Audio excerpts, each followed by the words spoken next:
76-year-old woman in the head so that she lives her life backwards couldn't be considered stupid. Okay, then listen. Right, I've found some things that I think will interest you, and I want your first thoughts on these, okay? Now, these are facts that I've sourced, okay? What's the actual topic? Well, you love animals, don't you? You're interested in animal facts. Some of them.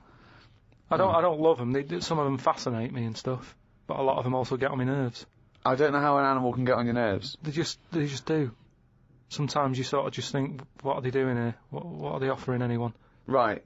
See, I'm worried that these facts will annoy you now, but they're meant to fascinate you, and... Okay. No, I think anything's good as long as it gets you thinking. It doesn't matter what opinion you have of something. Yeah. But as long as it gets a reaction. Okay, then, here you go. There's a frog, Carl, just a little frog, a poison arrow frog, that contains enough poison to kill over 1,000 human beings. Why is it that annoyed? It's not annoyed. Well, why is it going about killing 1,000 people? No, it has the potential to. It has enough poison, it has enough toxin in it that could kill 1,000 human beings. But does it need that? Whereabouts is this? Where's it living? In the rainforest, I think. And does it need that sort of power?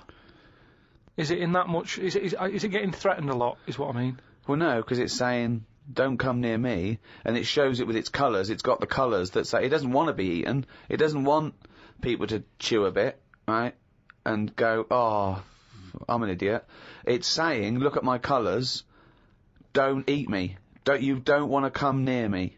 But then why give it bright colours? Because now it's standing out. Yeah, and it's going, don't eat me. Yeah, but make it a colour that fits in, like camouflage. Why make it orange? Of course it's going to stand out, and then they'll attack it. And then it'll turn around and bite them and kill 1,000 men or whatever. No, it doesn't bite. It's the fact that if you were to eat it, you would die. Yeah, but who's going to eat it? Well, things that eat frogs. The French. And they go, sacre bleu! You have killed me and 999 of my friends. But why is everything, like, surviving like this, though? I thought it was all about survival of the fittest, not the one who looks the hardest. Well, but survival of the fittest is whether you're chosen or not by nature. No, but I'd survive if I could go about killing 1,000 men at one bite. It's not fair. It doesn't bite. It's well, whatever, if it licks you or whatever. But no, not if it licks you, if you lick it. Well, I'm not going to lick it. It's not going to happen. I will not be licking a frog. So it's of no danger to me. So I could still kill it, and there's no chance, at no point am I going to lick a little frog's head. Not when it's alive or when it's dead.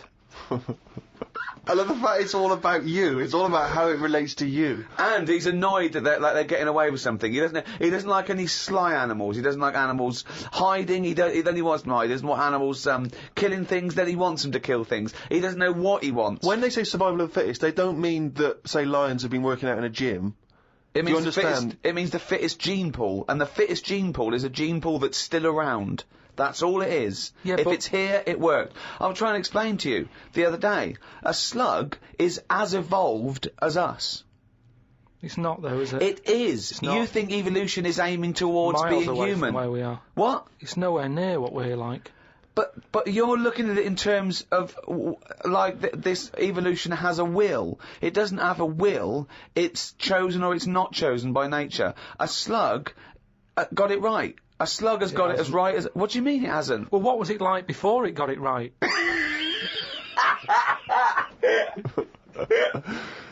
But I think you think, Carl, that evolution is moving towards some kind of super being. Perhaps we're like the most advanced so far, but that one day we'll also have wings. I agree with and that. Superman type powers. No, but something can happen in nature. There could be something like, there could be less light, there could be more light, there could be meteor storms. There could be something that happen in nature, right? An external force, which means the paradigm goes back to naught. So then something that very unlikely would be the last thing to survive. We don't know what's going to happen. I still don't think you've got the concept. It's one of the simplest concepts. It's one of the simplest models.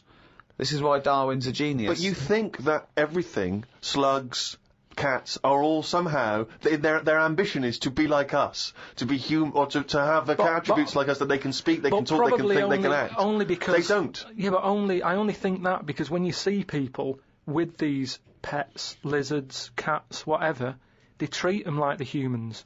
So I think if you do that enough times, they're going to start getting familiar with certain... Planet of the Apes. No, Yeah. He's I'm thinking talking... of Planet of the Apes. Say like you with your cat, the way you talk to it, you give it a little cheeky massage and that when it's stressed out. No, you made that up that it It's was a stressed cat. out. I'm just playing with my cat, right? If anything, the cat is to de-stress me. So you're talking to your cat, Rick. Is it answering back much? How are the conversations going with your cat? Well, I have more intelligent conversations with my cat than I do with him. Yeah, here's one, right? When my gran died, right, she had this rubbish dog, right, and that's all we got left. It's like this little poodle.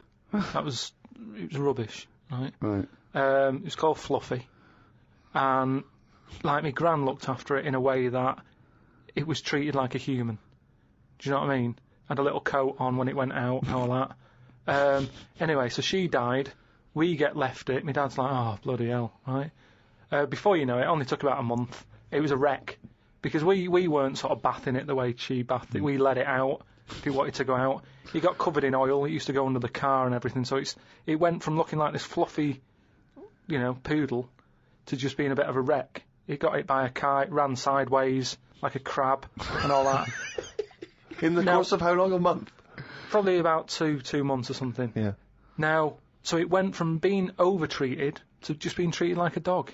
Yeah, but a dog isn't, is not a indigenous species anywhere. We sort of bred those from, but change jackals it. All I'm and saying wolves. is change it. Take away the dog thing, give someone a frog, and they'll still overdo it. They'll be trying to treat it like, if you had a frog, I mean, that lizard thing you've got, Salamander. it's still sort of treated as part of the family, even though it does it's not. nothing. How is it treated as part of the family? Just the way, it's looked after, that big area that it's got to itself. We stick it in a case and feed it a cricket now and again. How is that like one of the family? It doesn't matter because it's in your flat. It is in Carl's family. It's in your flat, innit? And it's sat in that corner. I just mean, as time goes on, things get educated as they get older. How old's that lizard? You don't. How old is it? About 15 years old. Right. Now, it knows more now than it did when you got it because it's been in those surroundings. It's had its eye on things. Well, no, what do you think it knows? What do you mean it knows more now? They act on instinct. What does it learn? It knows when it hears the noise of a plastic case being unwrapped that a cricket's going to fall down any second. Yeah, That's all it knows. Yeah, but it didn't know that in the jungle. So it's already one up. What else has it learned? Well, I mean, it's know. 15, so presumably it listens to a lot of Linkin Park, goes on the internet a lot. No, but do you know what I mean? You've already proved your point. It's like that fella who kept hitting the dog on the head with a stick. Right, Pavlov, at no point did he hit a dog on the head with a stick. But he kept doing it, and eventually the dog went, I'm sick of this, and wandered off, didn't it? Pavlov Yeah, there. brilliant. Why didn't you write up his experiments? Because he did it a little bit different to that. I love that. Do you know what I'd like to do? A programme where you paraphrase someone's theory. So Pavlov's first. We could do Freud. Give us, what do you know about Sigmund Freud, the father of psychoanalysis? Right, come on in. I don't know anything on him. Well, look him up. Educating Carl. That's your next week, right? Let's do another podcast next week. Then they get an extra one free, the people who paid for it, right? We're going to hear about Sigmund Freud, okay? Here's an interesting fact. If the frog annoyed you, this might annoy you. A blind chameleon will still change colour to match its surroundings. You're aware that the chameleon can... Yeah, whatever it sits on. Yeah. But then what happens when you put one of them on a mirror? No, does it get stressed out, or what? What's it copying? Well, it probably doesn't need to copy anything, because it looks at itself and it goes, oh, looks like that. It's brilliant. God, that was fast. That's the fastest I've ever done that. That is brilliant.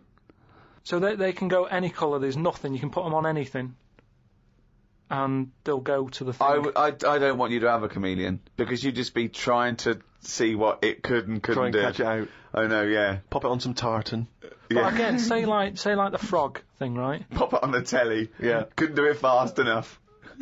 Why does the chameleon need that skill of copying a colour? Because at the end of the day, that lizard, chameleon, whatever, that's mainly sticking in the woods, isn't it? By trees, by grass. Right. Why can't it just stay green? That's all it needs. Those colour changes are only for camouflage, aren't they? I don't know. Some of them are for attraction, some of them to show moods, anger. No, but I just think we're encouraging them. You see, maybe this is evolution or whatever, but at the end of the day, because they can change colour, they're wandering out of their area. They can be wandering about, through a car park and everything, just because they'll go, well, I don't want to get seen, change to the colour of concrete. Whereas... Or into the colour of a Fiat Punto. But they should just stay green. Stay green, right? Stay in the woods and stay safe. I love this public information for chameleons. Words of advice for chameleons. Oh, God. Stay green, stay in the woods, stay safe, good night. Oh, God. Why are there blind chameleons around? I'm assuming that the blindness has no impact on the colour change, presumably is an automatic. It must be. But then that's not going to wander about much anyway, is it? If it's blind, it'll probably stay where it is. So it doesn't need to keep changing. If you know what I mean. I don't know what you mean now. I never do, though. Right. The only time a turkey whistles is when it panics. Christmas time, then. Yeah. What do you think of that, Carl? It goes from one extreme to another, doesn't it? You've got a frog who's going mental. It's not going mental. Killing thousands of people. No, that's not. That's got that sort of power. Then you've got a turkey who's whistling for help. You think that you should redress the balance a little bit? You want to give... What would you do? Give the frog the ability to kill 500 and the turkey 500? I don't think it should be killing... I reckon 10. 10, because... You've made your point with 10, haven't you? Do you think that he's got 1,000 in his lifetime, like he's got 1,000 to kill? I don't think you understand. I just think... He doesn't really kill 1,000 people. That stat is about that if you were to boil up a frog, decant the poison, there would be enough poison to split between 1,000 people and kill them. It doesn't mean someone goes, frog, you have the power to kill 1,000 people in your lifetime. Choose them wisely. But I just think if it needs that sort of power... It should be fighting evil? Well, it's not...